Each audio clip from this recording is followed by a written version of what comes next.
오늘 본문 말씀은 제가 시원성민교회 담임 목사가 되고 처음 전한 2019년 첫 주일 설교였습니다. 그때는 제목을 사랑이라고 정했었지요. 사랑이 사실상 제가 전할 수 있는 복음의 전부이기 때문인 것입니다. 그것을 첫 설교에 선포했었던 것이지요. 그리고 그 뒤로도 사랑에 대한 말씀은 참으로 많이 전했습니다. 그런데도 또 사랑이라는 제목의 말씀이 나오면 이상하게 건너뛰지를 못하게 되는 것입니다. 그래서 사실상 반복되는 말씀이지만 오늘은 원수 사랑이라는 제목으로 더 깊이 그 사랑의 속성을 좀 더 강조하여 나누고자 합니다. 성도 여러분, 하나님은 사랑이십니다. 그래서 예수님을 이 땅에 사랑으로 보내셨습니다. 예수님은 세리와 죄인의 친구라는 비방을 들으면서도 낮은 데 처한 우리들과 함께 하셨습니다. 주님은 그 낮은 모습으로 그렇게 모든 사람들을 포용하셨고 말씀으로 천국을 가르치시며 또한 병자를 치유하셨습니다. 그리고 그 모든 죄악을 도말하시고자 당시 로마의 가장 지독한 형벌인 십자가에 못 박힘을 당하시며 원수인 우리 대신 죽는 사랑을 보여주셨습니다. 여러분, 이 사랑을 아시겠습니까? 사랑이라는 단어를 쓰는 일 외에는 어떻게도 이 사실을 전할 또는 이해할 다른 방법이 없는 것입니다. 그래서 사랑은 복음의 진수이고 참된 진리입니다. 사랑이 바로 이 제약된 세상을 이겨낼 수 있는 유일하고도 가장 좋은 길이고 능력이며 가장 큰 은사인 것입니다. 사랑하는 길만이 하나님 나라로 향하는 온전히 구원받는 길입니다. 내가 너희를 사랑한 것 같이 너희도 서로 사랑하라. 이것이 우리의 새 계명인 것입니다. 하늘의 비밀이 이 안에 다 담겨 있는 것입니다. 그래서 늘 말씀드리지만 사랑은 모든 문제 해결의 열쇠가 됩니다. 사랑하면 모든 것이 다 해결이 됩니다. 한번 생각을 해보십시오. 내가 모든 사람을 다 사랑한다고 생각해 보십시오. 사람들이 서로 사랑한다고 생각해 보십시오. 해결 못할 일이 무엇이 있겠습니까, 여러분? 여러분, 우리 안에 있는 문제의 근원이 무엇이라고 생각하십니까? 심리학 박사인 이민규 씨는 그의 책 끌리는 사람은 1%가 다르다에서 그런 말을 합니다. 모든 일 뒤에는 관계가 있다. 우리 삶의 모든 일 뒤에는 다른 사람들과의 관계가 씨줄과 날줄처럼 얽혀 있다는 것입니다. 가벼운 우울증에서 심각한 정신병까지 모든 심리 장애뿐만 아니라 크고 작은 비즈니스 문제 역시 거의 언제나 그 중심에는 관계의 문제가 있다는 것입니다. 결과적으로 크고 작은 모든 문제는 사람들과의 관계에서 비롯된 것들이라는 것입니다. 곧 갈등, 미움, 서운함, 증오, 분노, 시기, 경쟁, 다툼, 상한 마음, 이런 관계에서 오는 모든 문제들의 원인은 결국 사랑의 결핍에 있다 할 것입니다. 성도 여러분, 마지막 때에는 불법이 성함으로 사랑이 식어진다 주님이 말씀하셨듯이 오늘날 이 같은 문제는 갈수록 더욱 심각해질 것입니다. 전에는 인지할 수 없었던 정신적 장애에 이르기까지 전 범위에 걸쳐 점점 도를 넘고 있기 때문인 것이죠. 그만큼 사람들 사이의 관계도 더욱 무너지고 있습니다. 그야말로 사랑이 식어가고 있는 것입니다. 결론적으로 그 모든 문제의 해법이 어디에 있겠습니까? 식어가는 사랑을 다시 태우는 수밖에 없는 것입니다. 해결책은 사랑함에 있는 것입니다.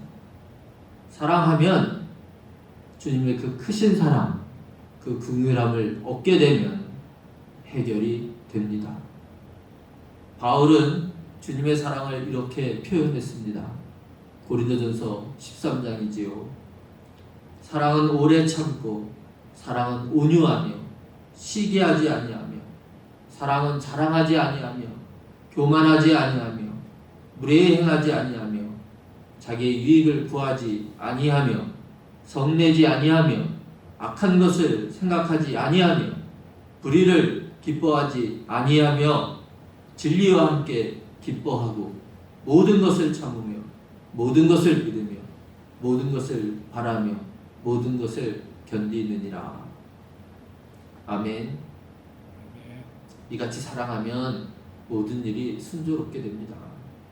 모든 문제를 해결할 수 있습니다. 이건 머리로도 충분히 이해할 수 있을 것입니다.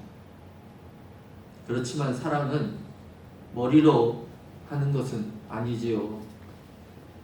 이 사랑을 어떻게 해야 한다고 했습니까? 예수님은 명령했습니다. 사랑하라는 것입니다. 사랑은 생각이 아니고 행동입니다. 무엇을 하지 말라는 계명처럼 이것은 또한 해야 하는 계명인 것입니다. 해야 하는 명령이라는 것입니다. 그러므로 우리가 진정 주님의 제자라면 억지로라도 해야 합니다.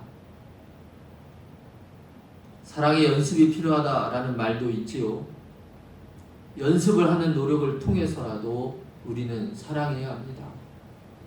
왜냐하면 그것이 참된 길이기 때문입니다. 그러할 때 인간이 살고 참된 행복이 주어지는 것입니다. 깨닫게 된다면 사랑하지 않는 것보다는 사랑하는 것이 훨씬 쉽다는 것을 알 수 있습니다. 전에도 말씀드렸지만 감자탕 교회로 유명한 서울 광염교회 조현삼 목사님께서는 이러한 사랑의 명령을 이렇게 표현했다고 했지요. 그래도 사랑해야 합니다. 사랑을 유보할 이유를 대면 그 말 뒤에 그치는 말이어야 한다는 것입니다. 그래도 사랑해야 합니다. 이를테면 정부의 교회에 대한 조치가 너무 억울하다고요? 그래도 사랑해야 합니다. 일부 몰지각한 교회에 대해 화가 난다고요?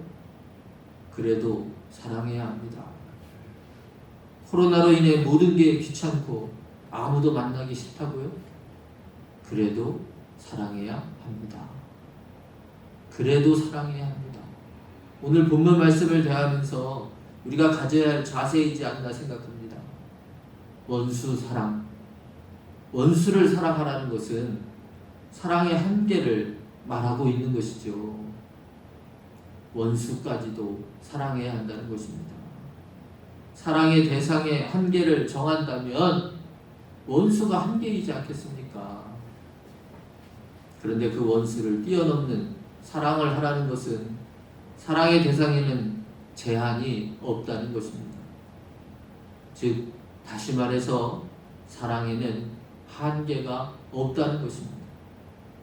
사랑은 모든 범주를 뛰어넘는다는 것입니다. 사랑은 인간적인 모든 한계를 뛰어넘을 수 있다는 것입니다.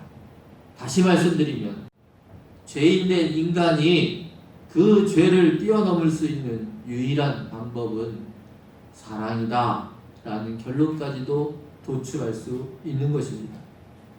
그래서 예수님께서 죄인된 인간에게 마지막 살 길을 열어주셨는데 그 방법은 당연히 사랑이라는 것입니다. 이 사랑이 유일하게 우리를 구원할 수 있는 통로가 되는 것입니다. 성도 여러분, 사랑이 진정 힘을 발휘하려면 원수에까지 이른 사랑을 해야만 하는 것입니다. 예수님이 십자가에서 진정한 능력이 되신 것도 침뱉음을 당하며 채찍질에 못까지 그리고 죽음을 당하시기까지 그렇게 철저히 원수되어졌던 우리 인간을 끝까지 사랑하셨기에 가능하였던 것입니다. 오늘 본문 말씀처럼 예수님이 자신을 사랑하는 사람만 사랑하다 죽으셨다면 그것이 우리와 무슨 상관이 있었겠습니까? 이것은 세상 사람들도 다 하는 것입니다. 죄인들도 이같이 한다는 것입니다. 서로 주고받기 위한 계산된 서로의 이익을 구하는 이 같은 사랑 정도로는 결코 이 땅이 회복될 수도 우리가 하나님께 칭찬받을 일도 없다는 것입니다. 따라서 분명히 기억할 것은 예수님이 오늘 이 말씀을 원수를 사랑하라는 이 말씀을 우리에게 하고 있다는 것입니다. 죄인으로부터 벗어나 주님을 영접한 이들에게 구원받은 자로서 의인된 우리에게 예수님의 제자된 그리스도인들에게 이 말씀을 하고 있다는 것입니다. 그래서 본문에서는 너희와 죄인들 이렇게 둘로 구분하고 있는 것입니다. 이런 시각을 가지고 다시 한번 본문 27절에서 31절 말씀을 보시기 바랍니다. 그러나 너희 듣는 자에게 내가 이르노니 너희 원수를 사랑하며 너희를 미워하는 자를 선대하며 너희를 저주하는 자를 위하여 축복하며 너희를 모욕하는 자를 위하여 기도하라. 너희 입뺨을 치는 자에게 저 뺨도 돌려대며 내 겉옷을 빼앗는 자에게 속옷도 거절하지 말라. 내게 구하는 자에게 주며 내 것을 가져가는 자에게 다시 달라 하지 말며 남에게 대접을 받고자 하는 대로 너희도 남을 대접하라. 35절 36절에 한 번 더 강조하면서 왜 그래야만 하는지 그 이유도 밝히고 있습니다. 보세요. 오직 너희는 원수를 사랑하고 선대하며 아무것도 바라지 말고 꾸어주라. 그리하면 너희 상이 클 것이요 또 지극히 높으신 이의 아들이 되리니 그는 은혜를 모르는 자와 악한 자에게도 인자하시니라. 너희 아버지의 자비로우신 같이 너희도 자비로운 자가 되라. 아멘. 이렇게 원수까지 사랑하는 일이 진정한 상 받는 길이며 또한 이러할 때 지극히 높으신 이의 아들이 된다는 것입니다. 예수님처럼 하나님의 자녀로 우리도 온전히 인치심을 받을 수 있다는 것입니다. 할렐루야. 그런데 왜 우리가 이러할 때 하나님의 아들이 된다는 것입니까? 물론 하나님의 아들이었던 예수님과 같은 길을 간다는 것 때문이기도 하겠지만 결론적으로는 그러한 예수님의 속성은 예수님의 아버지이신 하나님 본래의 속성이라는 것입니다.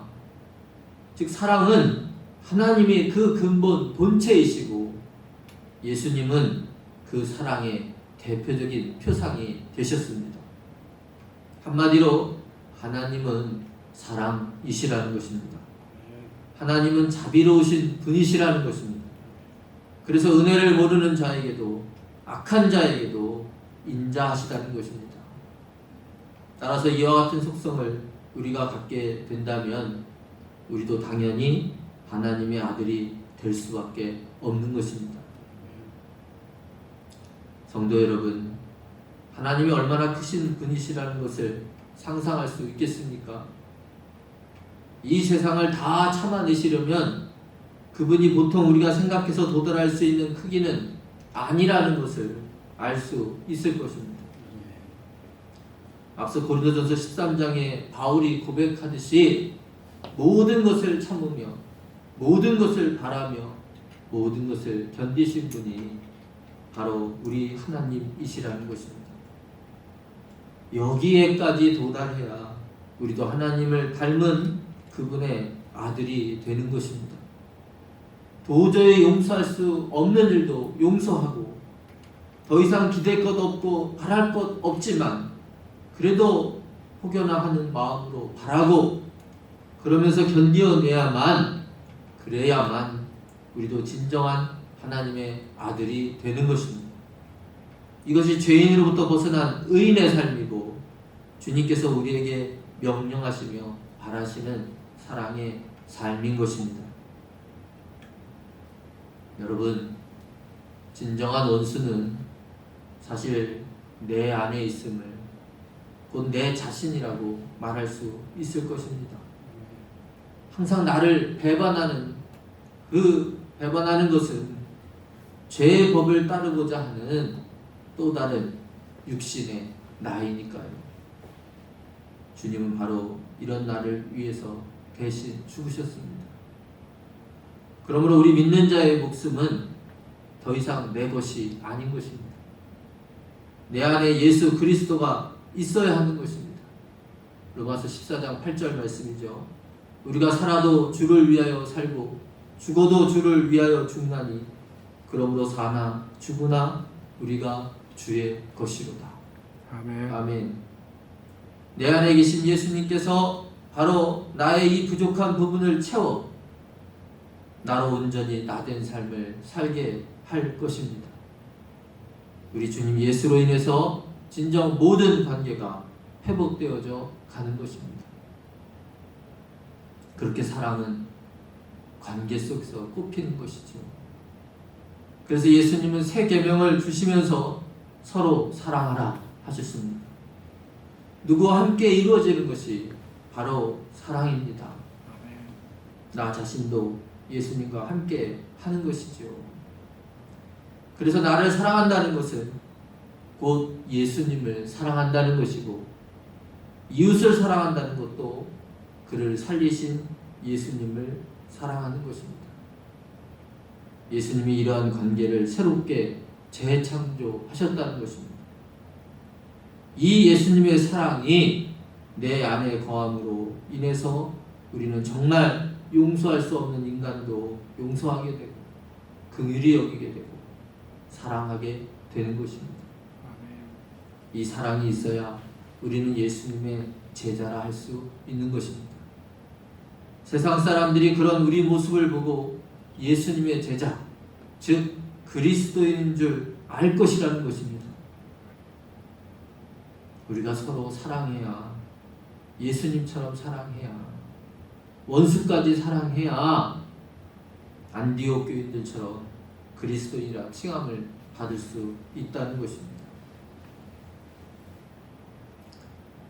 교회가 이 땅에 하나님 나라를 세우는데 가장 확실한 일은 이 한 가지 명령에 일관성 있게 순종하는 길뿐인 것입니다.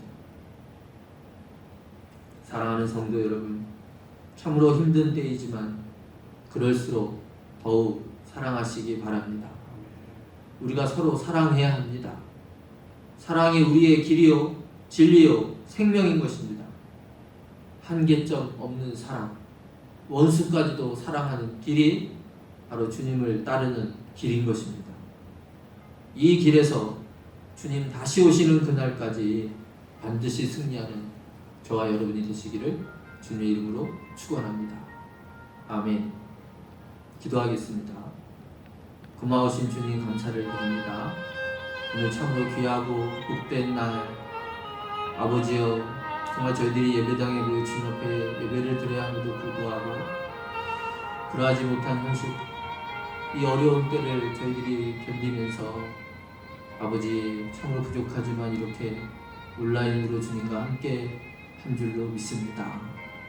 아버지, 우리가 거하는 곳에 우리 주님이 함께 하신다 하였고 두세 사람 모인 곳에 주님이 함께 하신다 하였사오니 주님 그 같은 은혜로 우리 각 가정에 함께하여 주시옵소서. 우리가 모인 곳이 교회이고 또 하나님을 찬양하는 것이 온전한 하나님의 성전인 줄로 믿습니다. 주님을 온전히 찬양하고 기도하며 진실로 우리에게 이르신 그 사랑의 계명, 아버지 끝까지 우리가 이 계명대로 살 때에 우리 하나님께서 우리를 세우시고 다시금 이 모든 것을 회복시키시는 그러한 도구로 저희들을 사용하여 주실 줄로 믿습니다. 감사드리고 예수님 이름으로 기도드립니다. 아멘.